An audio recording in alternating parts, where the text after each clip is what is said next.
नाम असली मद नकली राउरकेला अबकारी विभाग तरफ एक नकली मद ग्यांग्र बेपारी को धरा जाइछि। ए बेपारी माने आगरू नकली मद बिक्री करुथिबा जଣାपड़िछि। राउरकेला शहर स्थित सेक्टर 2 रु झिरीपाणी जिबा रास्तार एही मद बेपारी को धरिछन्ति अबकारी अधिकारी। अभियुक्तଙ୍କ पाखरु प्राय 72 लिटर नकली मद चाहना नाइट काल दिया जाइथिला एवं 3टी मोबाइल मध्य जबत करा जाइछि। अभियुक्त ऑटोरे मद नेइके जाउथिबा बेले धरा पड़िछन्ति। 3 जनक अबकारी विभाग अधिकारी धरिछन्ति एवं तांको परिचय होछि राजू साहू, ओम भगत, बसंत साहू।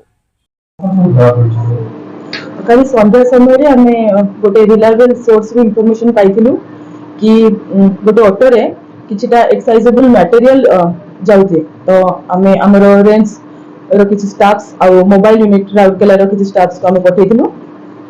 तापरे सेठी हमें जाइकि देखिलु कि ऑटो रे किछिटा आईएमएफएल जोटा कि डुप्लीकेट भाबरे तयारी होछि से सब आम से सीज करूँ। समेत आम से 2 जन लोक भी सीज करूँ मोबाइल मोबाइल समेत सेठिकार जो ड्राइवर थिले पचरा उचरा कलापर आम सब्सिक्वेंट इन्वेस्टिगेशन करूँ। आम जे मेन अक्यूज थिले राजू साहू आम धरी से गोटे बाइक रे आसुले आ सहित भी किछिटा मद थिला डुप्लीकेट। तो आम से 3 जन को डिटेन करूँ।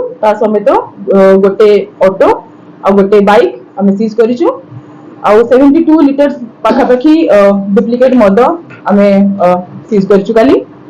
सहित किछि डुप्लीकेट ईएल जोटा कि एक्साइज एडहेसिव लेवल आउ किछि खोला बोतल जो से पैकिंग करूले से सब आम जबत करूँ। आउ नेक्स्ट प्रोसीडिंग्स चालू अछि। से सेक्टर 2 एरिया रे जाउतले झिरपाणी आडको से जाउतले जोटा कि सेक्टर 3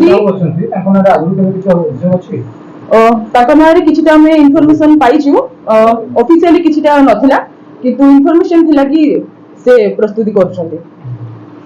केते दिन होला मैडम कारोबार करथले कोन किछि टुटी आछि इन्वेस्टिगेशन जणा पड़छि से लॉकडाउन पर स्टार्ट करिथिले किंतु हमें कोनोसी प्रूफ पाई नथिलु किछि पाखापाखि 2,50,000 पाखापाखि एनगो भी पारे। राउरकेला वरिष्ठ सांबादिक संजीव कुमार पाढ़ी रिपोर्ट न्यूज 13 ओडिया।